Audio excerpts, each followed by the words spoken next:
നിലമ്പൂർ പോർമുഖം കൂടുതൽ സജീവമാവുകയാണ്. പി.വി. അൻവറുമായുള്ള രാഹുൽ മാങ്കൂട്ടത്തിന്റെ കൂടിക്കാഴ്ചയെ തള്ളുന്നു പ്രതിപക്ഷ നേതാവ് വി.ഡി. സതീശൻ. അൻവറുമായുള്ള ചർച്ചയുടെ വാതിൽ അടച്ചെന്നും രാഹുൽ മാങ്കൂട്ടത്തിൽ നടത്തിയ കൂടിക്കാഴ്ച തെറ്റ് എന്നും വി.ഡി. സതീശൻ പറഞ്ഞു. കൂടിക്കാഴ്ച UDFും കോൺഗ്രസും അറിഞ്ഞിട്ടില്ലെന്നും പ്രതിപക്ഷ നേതാവ് പറയുകയാണ്. ഞങ്ങൾ ആരെയും ചുമതലപ്പെടുത്തിയിട്ടില്ല.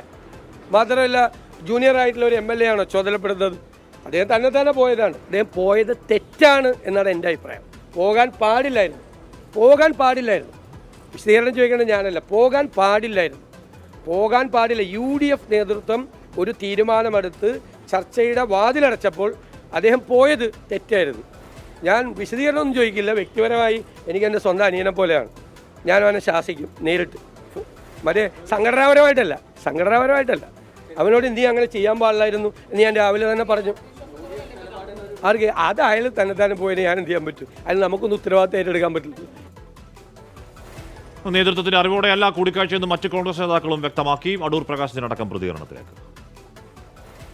വ്യക്തിപരമായിട്ടുള്ള ബന്ധങ്ങൾ പലതും ഉണ്ടല്ലോ. അപ്പം അതിന് രാഷ്ട്രീയത്തിന് അതീതമായി പലപ്പോഴും പല ആളുകളുമായി ബന്ധങ്ങളുണ്ട്. അപ്പോൾ ആ ബന്ധങ്ങൾ ഒരുപക്ഷെ പുനഃസ്ഥാപിക്കുന്നതിനോ അല്ലെങ്കിൽ അത്തരം കാര്യങ്ങൾ ചിന്തിച്ചുകൊണ്ട് അവിടെ വരെ പോയി എന്ന് പറയുന്ന ഒരു മഹാപാതകമായി ഞാൻ കാണുന്നു. കൂടിക്കാഴ്ചയിൽ വിശദീകരണമായി രാഹുൽ മാങ്കൂട്ടത്തിൽ രംഗത്തെത്തിയിരുന്നു. പിണറായിസ്റ്റിനെതിരായ പോരാട്ടത്തിന് ട്രാക്ക് മാറരുത് എന്ന് പി.വി. അൻവറിനോട് സന്ദർശനത്തിൽ അഭ്യർത്ഥിച്ചുവെന്നാണ് രാഹുലിന്റെ വിശദീകരണം. എന്തുകൊണ്ടാണ് പി.വി. അൻവറിനെ കണ്ടതെന്ന് ചോദിച്ചാൽ അദ്ദേഹം CPMന് വേണ്ടി അതിശക്തമായി ബാറ്റ് ചെയ്യുകയും ശ്രീ പിണറായി വിജയൻ പിതൃസ്ഥാനീയനാണെന്ന് പറയുകയും ചെയ്തിടത്തുനിന്ന് പിണറായിസത്തിനെതിരായിട്ട് സംസാരിക്കാൻ തീരുമാനിക്കുന്നു. ആ മൊമെൻ്റ് തൊട്ട് അയാൾ പറയുന്ന ആ കാര്യത്തോട് യോജിപ്പ്. ഞാൻ ഇന്നലെ ശ്രീ പി.വി. അൻവറിനോട് സംസാരിച്ച കാര്യവും രണ്ടുപേർ തമ്മിൽ സംസാരിക്കുന്ന കാര്യത്തിൻ്റെ വിശദാംശങ്ങൾ പറയുന്നത് ശരിയല്ല. എങ്കിൽ പോലും ശ്രീ പി.വി. അൻവർ സംസാരിക്കുമ്പോൾ ഞാൻ അദ്ദേഹത്തോട് പറഞ്ഞു, നിങ്ങൾ തീരുമാനങ്ങൾ അതിവൈകാരികമായിട്ടല്ല എടുക്കേണ്ടത്. നിങ്ങൾ പിണറായിസത്തിനെതിരായിട്ട് ഒരു ഫൈറ്റ് പ്രഖ്യാപിച്ചിട്ടുണ്ട് എങ്കിൽ പിണറായിസത്തിനെതിരായിട്ടുള്ള ഫൈറ്റിൽ ജയിക്കാൻ കഴിയുക UDFനാണ്. ആ UDFനെ നിങ്ങൾ പിന്തുണയ്ക്കണം എന്നാണ് ഞാൻ അദ്ദേഹത്തോട് ആവശ്യപ്പെട്ടത്. മത്സരിക്കുമെന്ന് പി.വി. അൻവർ വ്യക്തമാക്കിയതിന് പിന്നാലെ രാത്രി നടത്തിയ കൂടിക്കാഴ്ച അൻവറിന്റെ കാല് പിടിക്കാനാണ് എന്നാണ് LDFന്റെ പരിഹാസം. വളരെ കുറെ കൂടി വ്യക്തമായി കോൺഗ്രസ് തുറന്നു കാട്ടപ്പെടുകയാണ്, UDFും തുറന്നു കാട്ടപ്പെടുകയാണ്. ശക്തമായ ഒരു രാഷ്ട്രീയ മത്സരം വന്നു കഴിഞ്ഞ സന്ദർഭത്തിൽ എല്ലാ ഹീനമായ വഴികളും ആശ്രയിക്കുന്നതിന് വേണ്ടി അവർ പോകുന്നു എന്നുള്ളതാണ് ഇതിൽ നിന്ന് കാണിക്കുന്നത്. പുറത്ത് വലിയ രൂപത്തിൽ വെല്ലുവിളികൾ നടത്തുന്ന ആളുകൾ ആ വെല്ലുവിളി പോലെ തന്നെ കാര്യങ്ങൾ വരുമ്പോൾ എത്രമാത്രം ഭയചകിതരായി മാറുന്നുണ്ട് എന്നതിൻ്റെ കൂടി തെളിവായിട്ടാണ് അത് കാണേണ്ടത്. ഞങ്ങളതിനെ രാഷ്ട്രീയ സമരമായി തന്നെയാണ് കാണുന്നത്. ഏറ്റവും ശക്തനായ സ്ഥാനാർത്ഥി നിലമ്പൂരിൻ്റെ ഭാഗമായി തന്നെയുള്ള സ്വരാജിനെ സ്ഥാനാർത്ഥിയായി പ്രഖ്യാപിച്ചു. ജനങ്ങളാകെ കക്ഷി രാഷ്ട്രീയത്തിന് അതീതമായി അത് ഏറ്റെടുത്തിരിക്കുന്നു. നല്ല രീതിയിലുള്ള രാഷ്ട്രീയ പോരാട്ടം തന്നെയാണ് ഇടതുപക്ഷ ജനാധിപത്യം മുന്നിൽ കൊണ്ടുപോകുന്നത്. ശ്രീത്ത് വിവരങ്ങളുമായി ചെയ്യുന്നുണ്ട്. ശ്രീത്ത്, അവിടെ സ്വരാജ് വരുന്നൊരു സർപ്രൈസ് ഒഴിച്ചു നിർത്തിയാൽ ഈ സമയം വരെ നിലമ്പൂരിൽ ഏതെങ്കിലും തരത്തിലുള്ള രാഷ്ട്രീയ ചർച്ചയോ തെരഞ്ഞെടുപ്പിന്റെ അജണ്ടയോ തെരഞ്ഞെടുപ്പിന്റെ നറേറ്റീവിലേക്ക് ഒന്നും കടന്നിട്ടില്ല. ഈ ദിവസങ്ങൾ അത്രയും കിടന്ന് ചുറ്റിപ്പിണയുന്നത് പി.വി. അൻവറിന്റെ ചുറ്റുമാണ്. അത് രാഹുലിന്റെ ആ കൂടിക്കാഴ്ചയോടെ ആ ചുറ്റിപ്പിണയിൽ കൂടുതൽ ഇന്റൻസ് ആവുകയാണോ? അതുതന്നെയാണോ ഇപ്പോഴും അവിടെ ചർച്ച? ശ്രീത്ത്,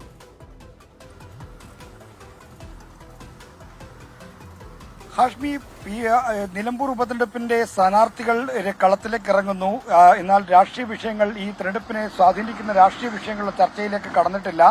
ഹാഷ്മി സൂചിപ്പിച്ച പോലെ തന്നെ പി.വി. അൻവർ മത്സരിക്കുമോ ഇല്ലയോ എന്നതിനെ ചൊല്ലി, അല്ലെങ്കിൽ പി.വി. അൻവറിന്റെ UDFിനോടുള്ള സമീപനം എന്തായിരിക്കും എന്നതിനെ ചൊല്ലിയുള്ള ചർച്ചകളാണ്. അല്ലെങ്കിൽ ഒരു കാര്യം പറഞ്ഞാൽ അൻവറിന് ചുറ്റിത്തിരിയുന്ന സ്ഥിതിയാണ് ഇപ്പോൾ നിലമ്പൂർ ഉപതെരഞ്ഞെടുപ്പിനുള്ളത് എന്നത് പൂർണ്ണമായും ശരിയാണ്. അൻവർ പ്രഖ്യാപിക്കുന്ന നിലപാട് എന്തായിരിക്കുമെന്ന ആകാംക്ഷ എല്ലാ രാഷ്ട്രീയ കേന്ദ്രങ്ങൾക്കുമുണ്ട്. ആരും അൻവർ ഒരു ഫാക്ടറാണ് എന്ന് അവകാശപ്പെടുന്നില്ല എന്ന് പറയുന്നില്ലെങ്കിൽ കൂടി അൻവറിന്റെ അടുത്ത നീക്കം എന്താണ് എന്ന കൗതുകം എല്ലാ രാഷ്ട്രീയ മുന്നണികളും സൂക്ഷിക്കുന്നുണ്ട് എന്നത് പരമാർത്ഥമാണ്. ഇവിടെ പി.വി. അൻവറുമായി രാത്രി രാഹുൽ മാങ്കൂട്ടത്തിൽ നടത്തിയ കൂടിക്കാഴ്ച അതൊരു ചർച്ചാ വിഷയമായിരിക്കുന്നു. രാഷ്ട്രീയമായി അതൊരു ഡിബേറ്റായി മാറുകയാണ്. അതിന് കാരണം ഒരു വശത്ത് കോൺഗ്രസിനോട് UDFിനോട് ഇനി ചർച്ചയില്ലെന്നായി ഈ പി.വി. അൻവർ പ്രഖ്യാപിക്കുകയും ഇനി ആരുമായി രഹസ്യ ചർച്ചയ്ക്കോ പരസ്യ ചർച്ചയ്ക്കോ ഇല്ലെന്ന് പറയുകയും ചെയ്യുന്ന, അതിനെ വിമർശിച്ച് കോൺഗ്രസ് നേതാക്കൾ രംഗത്ത് വരികയും ചെയ്യുമ്പോൾ എന്തുകൊണ്ട് രാഹുൽ മാങ്കൂട്ടത്തിൽ അർദ്ധരാത്രി അവിടേക്ക് പോയി എന്നതാണ് ഈ ഉയർന്ന ചർച്ച. അത് ഇനി ആരൊക്കെ പകലും രാത്രി രാത്രിയുമല്ലാതെ അൻവറിന്റെ അടുത്ത് ക്യൂ നിൽക്കുമെന്നാണ് LDF സ്ഥാനാർത്ഥി എം സ്വരാജ് ഈ കൂടിക്കാഴ്ചയെപ്പറ്റി നടത്തിയ പ്രതികരണം. എന്നാൽ പ്രതിപക്ഷ നേതാവ് ഇപ്പോൾ തള്ളിപ്പറഞ്ഞതോടുകൂടി രാഹുൽ മാങ്കൂട്ടത്തിന്റെ കൂടിക്കാഴ്ച വ്യക്തിപരമെന്ന് വിശേഷിപ്പിച്ച് തള്ളാനാണ് കോൺഗ്രസ് നേതാക്കൾ ശ്രമിക്കുന്നത്. എന്തായാലും കൂടിക്കാഴ്ച ഒരു വലിയ ചർച്ചാ വിഷയമായി മാറിയിരിക്കുന്നു. അതൊരു രാഷ്ട്രീയ ഡിബേറ്റായി ഈ ഉപതെരഞ്ഞെടുപ്പിന്റെ ആദ്യഘട്ടത്തിൽ ചൂടുപിടിക്കുന്ന ഒരു വിഷയമായി മാറാനുള്ള സാധ്യതയാണ് ഉരുത്തിരിയുന്നത്. ശ്രീത്ത്, ഇന്നലെ സജീവ് മഞ്ഞക്കടമ്പൻ നമ്മുടെ എൻകൗണ്ടർ പ്രൈമിൽ പങ്കെടുക്കുമ്പോൾ സ്ഥിരീകരിച്ചിരുന്നു അൻവർ മത്സരിക്കുമെന്നും അൻവർ നാളെ നാമനിർദ്ദേശ പത്രിക നൽകുമെന്നും എന്ന് തന്നെയാണ് സജി പറഞ്ഞത്. എം സ്വരാജ് വരുന്നതോടെ അവിടുത്തെ ആ തെരഞ്ഞെടുപ്പ് ചിത്രമൊന്ന് മാറുന്നുണ്ട്, കുറച്ച് കാര്യങ്ങൾ കുറച്ച് ടൈറ്റ് ആവുന്നുണ്ട്. BJP സ്ഥാനാർത്ഥിയെ പരിഗണിക്കേണ്ടതുണ്ടോ എന്തോ എന്ന കാര്യം അറിയില്ല. പക്ഷേ അൻവർ മത്സരിക്കാൻ തീരുമാനിച്ചാൽ അത് പ്രശ്നമുണ്ടാക്കുമെന്ന തിരിച്ചറിവിൽ അൻവറിന്റെ സ്ഥാനാർത്ഥിത്വം ഒഴിവാക്കാൻ വേണ്ടി തന്നെയല്ലേ രാഹുൽ പോയി കണ്ടത് എന്നല്ലേ മനസ്സിലാക്കേണ്ടത്. അനുനയത്തിന്റെ ഇപ്പോൾ രാഹുലിനെ VD സതീശൻ പൂർണ്ണമായി തള്ളുകയാണെങ്കിൽ കൂടിയും അനുനയത്തിന്റെ ബാക്ക്ഡോർ ചർച്ചകൾ തുടരുന്നു എന്നല്ലേ മനസ്സിലാക്കേണ്ടത് ശ്രീത്? തീർച്ചയായും PV അൻവർ ഒരു ഫാക്ടറല്ല, PV അൻവർ ഒരു ഭീഷണിയല്ല എന്ന് കോൺഗ്രസ് നേതൃത്വവും UDF നേതൃത്വവും ആവർത്തിച്ച് പറയുമ്പോഴും അൻവറിന്റെ സ്ഥാനാർത്ഥിത്വം സർക്കാർ വിരുദ്ധ വോട്ടുകളെ, ഭരണവിരുദ്ധ വികാരവുമായി ബന്ധപ്പെട്ട വോട്ടുകളെ അകറ്റും, UDF-ൽ നിന്ന് അകറ്റും എന്ന ഒരു ആശങ്ക പല കോൺഗ്രസ് നേതാക്കൾക്കും UDF നേതാക്കൾക്കുമുണ്ട്. അത്തരമൊരു ആശങ്കയുടെ അടിസ്ഥാനത്തിലാണ് രാഹുൽ മാങ്കൂട്ടത്തിലും അവിടേക്ക് പോയത്, അൻവറിനെ കാണാൻ പോയത് എന്ന് വേണം അനുമാനിക്കാൻ. ഇവിടെ PV അൻവർ സർക്കാരിന്റെ മുഖ്യമന്ത്രിക്കെതിരെ തുടങ്ങിയ ശക്തമായ ആരോപണങ്ങൾ ഉന്നയിച്ച് രംഗത്ത് വന്ന ആളാണ്.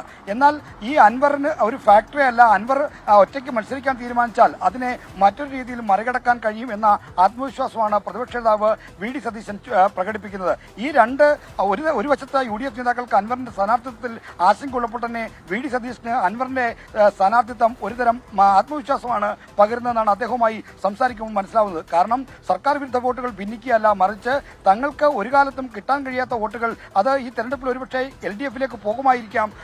LDF-ലേക്ക് പോകുമായിരുന്ന വോട്ടുകളെ പിടിച്ചു മാറ്റാനുള്ള ഒരു ഘടകമായി അൻവറിന്റെ സ്ഥാനാർത്ഥിത്വം നിൽക്കും. അങ്ങനെ അതിനെ ക്യാമ്പയിൻ ചെയ്ത് മറികടക്കാൻ കഴിയും എന്ന ആത്മവിശ്വാസമാണ് VD സതീശൻ പ്രകടിപ്പിക്കുന്നത്. എന്നാൽ കോൺഗ്രസ് നേതാക്കൾക്കുള്ള ആശങ്ക അൻവറിന്റെ സ്ഥാനാർത്ഥിയുള്ള ഈ പറഞ്ഞ വാവിട്ട വാക്കുകളിൽ അൻവറിന്റെ സ്ഥിതി വഷളാകുന്നുണ്ടെങ്കിൽ കൂടിയും അൻവർ ആദ്യം ഏറനാട്ട് മത്സരിക്കുമ്പോൾ അവിടെ രണ്ടാം സ്ഥാനത്ത് വരുമ്പോൾ അവിടുത്തെ CPI സ്ഥാനാർത്ഥിക്ക് കിട്ടുന്ന വോട്ട് 2000 ചില്ലുവാനം മാത്രമാണ്. CPM-ന്റെ വോട്ടടക്കം വാങ്ങി അൻവർ അവിടെ രണ്ടാം സ്ഥാനത്തേക്ക് എത്താൻ കഴിഞ്ഞു. അത് കഴിഞ്ഞുള്ള തെരഞ്ഞെടുപ്പിൽ അത് കഴിഞ്ഞ് UDF-ന്റെ ഈ പറഞ്ഞ നിലമ്പൂർ കോട്ട ഒന്നല്ല രണ്ടാവർത്തി, ആദ്യം 10,000-ലധികം വോട്ടുകളുടെ ഭൂരിപക്ഷത്തിൽ, രണ്ടാമത് ഈ പറഞ്ഞ VV പ്രകാശ് എന്ന് പറഞ്ഞ നല്ല പ്രതിച്ഛായുള്ള സ്ഥാനം നിൽക്കുമ്പോൾ പോലും ചെറിയ ഭൂരിപക്ഷത്തിലാണെങ്കിൽ കൂടി അവിടെ വിജയിച്ചു വരുന്നു. അതിനിടയിൽ പൊന്നാനി ലോക്സഭ ചെറുതല്ലാത്ത വോട്ടുകൾ പിടിച്ച ഇലക്ഷൻ ചരിത്രം അൻവറിനുണ്ട്. അത് ആർക്കും കാണാതിരിക്കാനും ആവില്ല ശ്രീത്. PV അൻവർ കഴിഞ്ഞ 9 വർഷമായി നിലമ്പൂർ മണ്ഡലത്തെ പ്രതിനിധീകരിക്കുന്ന MLA ആയിരുന്നു. അദ്ദേഹത്തിന് ഇവിടെ ബന്ധങ്ങളില്ല, അദ്ദേഹത്തിന് സ്വാധീനമില്ല എന്നൊക്കെ പറഞ്ഞാൽ അത് ഒരുപക്ഷെ ശരിയായിരിക്കില്ല. എന്നാൽ അൻവറിന്റെ രാഷ്ട്രീയമായിട്ടുള്ള ചാഞ്ചാട്ട നിലപാടുകൾ അദ്ദേഹത്തിന്റെ പിന്തുണ കുറച്ചിട്ടുണ്ട് എന്നതും ഒരു വസ്തുതയാണ്. കാരണം രാവിലെ ഒരു കാര്യം പറയുകയും വൈകിട്ടത് മാറ്റി പറയുകയും പിന്നീട് മൂന്നാമതൊരു നിലപാടെടുക്കുകയും ചെയ്യുന്ന ഒരു രാഷ്ട്രീയ ചാഞ്ചാട്ടത്തിന്റെ പര്യായമായി അൻവർ ഈ കഴിഞ്ഞ ദിവസങ്ങളിൽ മാറിയിട്ടുണ്ട്.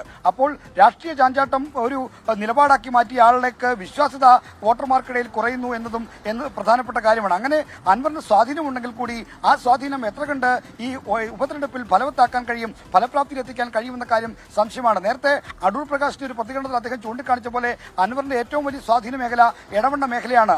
അതാണ് നേരത്തെ ഹാഷ്മി സൂചിപ്പിച്ച പോലെ ഏറനാട് മണ്ഡലത്തിൽ അദ്ദേഹം LDF-ന്റെ ഔദ്യോഗിക സ്ഥാനാർത്ഥിയെ മറികടന്ന് രണ്ടാം സ്ഥാനത്തേക്ക് വരാൻ അദ്ദേഹത്തെ സഹായിച്ചതും അത്തരം മേഖലകളുള്ള സ്വാധീനമാണ്. മാത്രമല്ല അന്ന് CPM രഹസ്യമായി അൻവറിന് പിന്തുണ കൊടുക്കുകയും ചെയ്തു. അങ്ങനെ CPI-യുടെ സ്ഥാനാർത്ഥി അഷ്റഫ് അലി കാളിയത്താണെന്ന് 4ാം സ്ഥാനത്തേക്ക് പോകുന്ന സ്ഥിതിയിലേക്ക് വന്നത്. അതുകൊണ്ടാണ് അന്ന് അൻവറിനൊരു നേട്ടം ഉണ്ടാക്കുക. എന്നാൽ ഇപ്പോൾ രണ്ട് മുന്നണികളെയും എതിർത്ത് ഇവിടെ നിൽക്കുമ്പോൾ മലയോര മേഖലയിൽ നിന്നും മറ്റും അദ്ദേഹത്തിന്റെ പിന്തുണ കിട്ടാൻ സാധ്യതയുണ്ട്. കാരണം ക്രൈസ്തവ സമുദായത്തിലെ സഭാധ്യക്ഷന്മാരും മറ്റും ഈ വന്യജീവി വിഷയങ്ങളിൽ അൻവർ സ്വീകരിക്കുന്ന നിലപാടുകൾക്ക് പിന്തുണ പ്രഖ്യാപിച്ചിരുന്നു. എന്നാൽ ഒരു തെരഞ്ഞെടുപ്പിലേക്ക് വരുമ്പോൾ ആ പിന്തുണ വോട്ടായി മാറുമോ, ആ പിന്തുണ അതേപടി നിലനിൽക്കുമോ എന്ന തരത്തിലുള്ള സംശയങ്ങളൊക്കെ തന്നെയുണ്ട്. എങ്കിലും അൻവറിനെ എഴുതിത്തള്ളാൻ കഴിയില്ല. ഇവിടെ ഒരു ശക്തമായ മത്സരത്തിലേക്ക് കാര്യങ്ങൾ വരുമ്പോൾ അൻവർ പിടിക്കുന്ന വോട്ടുകളും നിർണായകമാകുമെന്ന കാര്യത്തിൽ തർക്കമില്ല. ശ്രീത വാർത്തയുടെ വിവരങ്ങൾ നൽകുകയായിരുന്നു. നിലമ്പൂർ പോര് കൂടുതൽ ശക്തമാവുകയാണ്. പക്ഷേ അപ്പോഴും ദിവസങ്ങൾ ഇത്രയാകുമ്പോഴും അത് ഈ PV അൻവർ എന്ന് പറയുന്ന ഒരു വ്യക്തിയിൽ PV അൻവർ ഫാക്ടറി അല്ല, PV അൻവർ ഏതെങ്കിലും തരത്തിൽ സ്വാധീനം ഉണ്ടാക്കില്ല എന്ന് എല്ലാവരും പറയുമ്പോഴും എല്ലാ ദിവസവും ചർച്ചയാവുന്നത് PV അൻവർ ആണ് എന്നതാണ് അതിലെ വൈരുദ്ധ്യം. പി വി അൻവർ വീട്ടിലേക്ക് തൃണമൂൽ കോൺഗ്രസ് പ്രവർത്തകർക്ക് ഇപ്പോൾ എത്തിച്ചേരുന്നുണ്ട്. അൻവറിന് അനുകൂലമായ മുദ്രാവാക്യങ്ങൾ അവർ മുഴക്കുന്നുണ്ട്. സജി മഞ്ഞക്കടമ്പൻ ഇന്നലെ അൻവറിനൊപ്പം വാർത്താ സമ്മേളനത്തിൽ ഇരുന്ന ആളാണ്. സജി മഞ്ഞക്കടമ്പൻ നമ്മളോട് ഇന്നലെ സ്ഥിരീകരിച്ച് പറഞ്ഞത് അൻവർ മത്സരിക്കുമെന്ന് തന്നെയാണ്. അല്പസമയത്തിനകം ഇന്ന് അൻവറിൻ്റെ ഒരു പ്രതികരണമുണ്ട്. അത് ഒരുപക്ഷേ നാളെ നാമനിർദ്ദേശ പത്രിക കൊടുക്കുന്നു എന്ന് പറയാൻ വേണ്ടി തന്നെയാകും. അങ്ങനെയാണെങ്കിൽ നിലമ്പൂർ പോര് കൂടുതൽ കടുക്കും.